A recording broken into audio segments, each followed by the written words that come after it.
Peace, what's going on, family? I hope everything is well and everything went well, today, at least as much as you expected it to. Listen, it's sad that I have to comment on this video where one of our younger brothers have stabbed another one of our younger brothers. It's tragic what's happening, and I believe that this problem was created purposely by the powers that be. I can literally show you proof of it. And I believe that it's still on us in order to solve the problem. We can't wait on those who do not love us enough to help us to solve our problem. So we have to do that ourselves. So after we watch this video, I want to offer a solution that can be nationalized and instituted with little funding. Just take a lot of heart. That's all. All right, let's go ahead and get into it, and then we'll talk about it afterwards. Of course, I'm gonna comment on this too. Willie D Live. Right. Let's see what's gonna go Shouts out down. to brother Willie D. He talking about let's go see what's going down. Something's gonna happen. He gonna come to school with his people. Oh yeah, man. Just Pull that knife out. On who? Just pull the knife out. Gang, you coming back, twin. Oh God, watch out, twin. I'm not. What the Gang, fuck? on my deal, brother.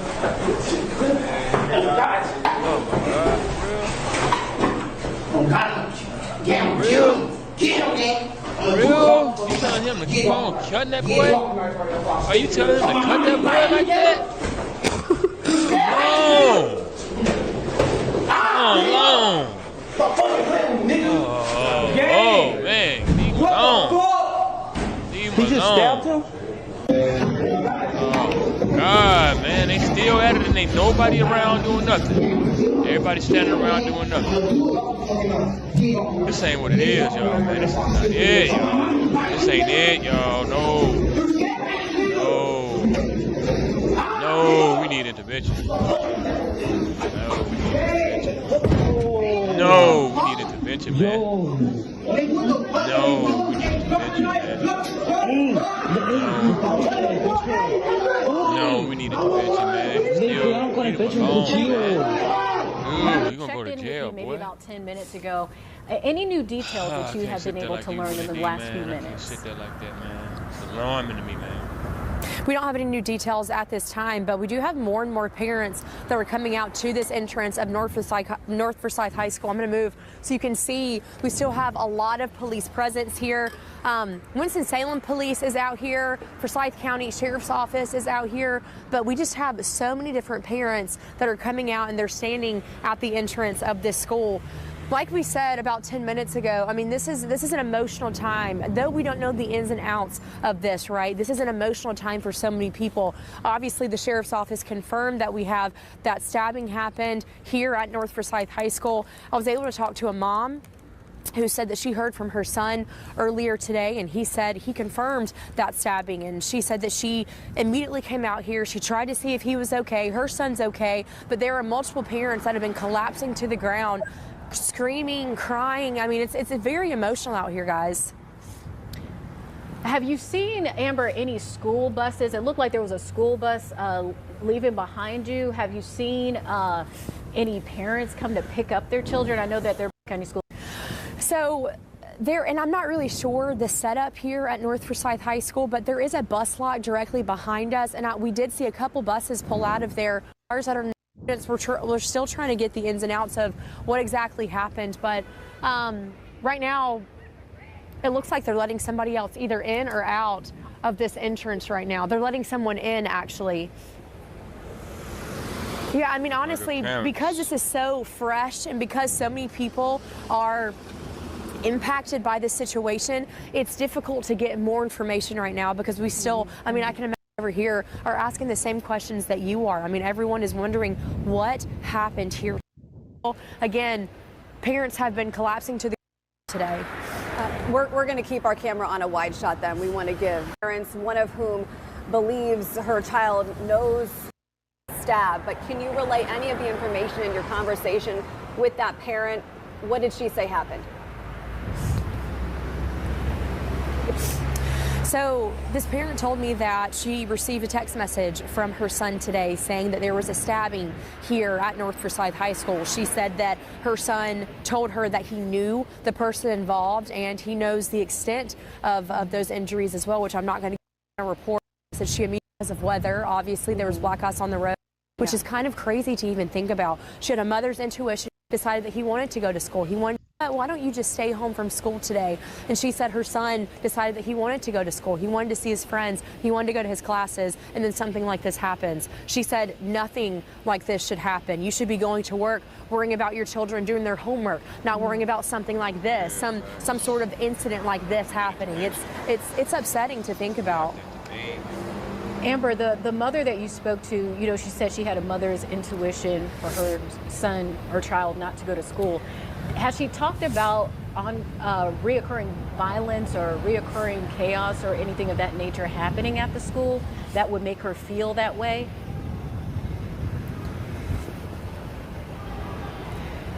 It seems like there's something. I'm sorry, guys. I did on. hear your question, Lauren. We have a lot of people that are yelling behind us. Amber, I'm we're going to step out of the way. I'll look at it in just a second. But to answer, Megan. Go ahead. You go ahead. To answer your question, Lauren, I mean, again, we have to get this confirmed with the school district when it comes to specific situations, but the mother said that she has heard of violent incidents happening here before. So she said that her son is very close to finishing the school year early this year, and she said she could not be more thankful because she does not want him going to school. That's just going on there, the facts as we get, parents get the information. Well, there you have it, fam. Another tragic event happens at a school in the United States of America. Can we just rename the country right now and just go ahead and call it the United States of America? Ununited? Maybe that sounds a little weird. Maybe disunited? That's it. Yeah, something like that. Because ain't nothing united about these states. There's nothing united about the cities, nothing united about the schools. Everything, and I do mean everything, is a competition. Y'all ever notice that? Like, I do believe that one of the reasons why Americans are at each other so much is the competition that we create. Yeah, the competition may make us thrive to be greater individually, right? But collectively, there's a certain amount of disdain and bad energy that goes around because of this level of competition that we have for one another. And we're always competing against each other. I remember back in the day, I used to actually gamble against my friends. I'm not thinking, now listen to what I'm saying, fam, because I'm going to give you some real game. Talk to us. I'm not thinking that gambling against my friends is going to have my friend feel some type of way about me when I win his money or when he wins my money. Keep in mind, we just coming up. And this is whether you're poor or not. But if you're poor, it's really a problem when you lose your money, when you gamble and you lose, right? Okay. Yeah, you volunteered to do it, but when somebody beats you out your money, you're going to feel a certain way about that person who beat you out of your money. Even if you did place a bet, you're going to feel some type of way about that person beating you out of your money. And I couldn't wrap my head around that early when I was like early teens. It really took me even into my early 20s, but actually mid-20s before I caught my snap on how I don't got no words for you. Unproductive it is to gamble against your friends. Okay. It don't really make sense if you really think about it. No, it don't. Why did you? When you gamble, I know when I gamble, like I can take my bitter with my sweet. But let's say my friend decide he want a cap, Now he getting under my skin. Now, so he didn't just beat my he didn't just beat me. He didn't just win my money. On top of that, he insulted me. He's playing games and he's laughing in my face, adding insult to injury. So now I got a problem with him and I want to do something to him. Family members growing up, I seen this happen. And I know this is a bit off topic, but I'm going to connect this in a minute. Family members growing up, all of us broke, and we taking our last little few dollars trying to beat the other family member. I'm talking about cousins, aunts, uncles, brothers, sisters, gambling against each other. We probably ain't got but $30 between all of us. But each of us is trying to take what little the other one has. Right. We're trying to win. We're trying to get all of it for ourselves. Don't care who lose. Instead of all of us looking at what we have and saying, how can we put this money together? Each other, yeah. What can we do for each other? Go out and win. Yeah. Go out and do something productive.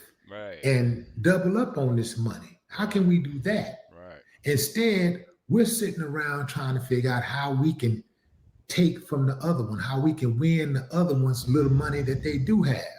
And I don't know if he gonna touch on what I think is the root of that, and I really believe is self-hate. But self-hate can't live in you when there's self-love. So self-love cancels out self-hate, but we haven't been taught how to actually do that. And there definitely is a how when it comes to it, because see, love has a law to it. Love has a law to it, just like everything else that's real in this universe has a law to it. Everything was created within universal laws. All right, but let's see if he get into the self-hate, issue and dynamic involved in this situation here. He's speaking on. And so now you really ain't as close with your cousin as you could be, or your uncle or your aunt or even your sibling, because you still mad about when they won your money the other day, that little money that you did have. You still mad about that. And that even spills over to when you start getting real money and somebody beats you out of your real money. You're going to have a problem with that person. So I realized by the time I got to my mid-20s that it was not a good idea to take from people that I considered to be family. Yeah, see that? And that's people that you love. You shouldn't take from, like you said, but he was doing it. And again, thankfully, he canceled out the self-hate that he was doing by the knowledge of some understanding he came into, which was it's not right, to take from people that are his family, people that he loves. You wouldn't want to take from people that you love. That's not how you love people that you love. You give to people that you love. And I like how he said, you when you have a little and you have a little and we have a little, the best thing to do is put all of ours together so that we can see what we can actually do with it in order to multiply it, to flip it, and legitimately at that, okay? Because if you flip money illegitimately, more than likely it's gonna have a short life cycle. But if you flip the money legitimately, then you can actually have more stability, create more stability. But yeah, I just like that, and like to point out the fact that we really have to intervene with one another in the spirit of love, in the spirit of black love, in the spirit of godly love. We really have to begin to intervene with one another. And we can't intervene with one another if we're not intervening between ourselves and our demons. All right, we're gonna help somebody else, get to a place of peace when we still wrestling with our demons. When you're at a place of peace, you're not wrestling with your demons. No, you're gonna put your demons to rest. Yeah, that's right. That part of you has died. Yeah, exactly. Don't get me wrong, that part of you can be resurrected. It could be triggered, after a certain amount of patience has been worn out. It can be resurrected. So the skill and ability that came along with that bad, quote unquote, bad habit is still available. People get it twisted, but yeah, the best thing is to do is to focus on loving ourselves out of our condition. And that means not just ourselves, but our families, our people, our neighbors, everywhere we go. Be intent on loving ourselves out of our condition. Intend on it. Get ready. Intend on loving our people out of their condition. Pray about how can I help to love myself out of my condition. Again, you can't do something on the outside of you until you can do it on the inside of you. Then you know how to do it. Then you can say you know how to do it. You know how it gets done. All right.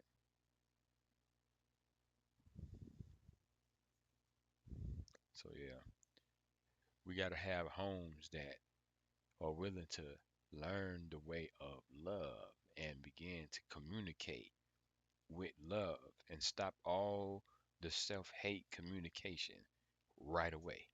All the communication that comes out of self-hate, stop it right now. It's time to change the language. All right? Because when you change the language, you change the frequency of the person speaking and hearing the language. All right? This is very important that we begin doing that right now. So let's speak love, let's speak life, and let's speak God to one another. All right? And let's speak peace. Till next time, family. Y'all stay woke, y'all stay real, and y'all stay aware. All right? Peace, blessings, salute.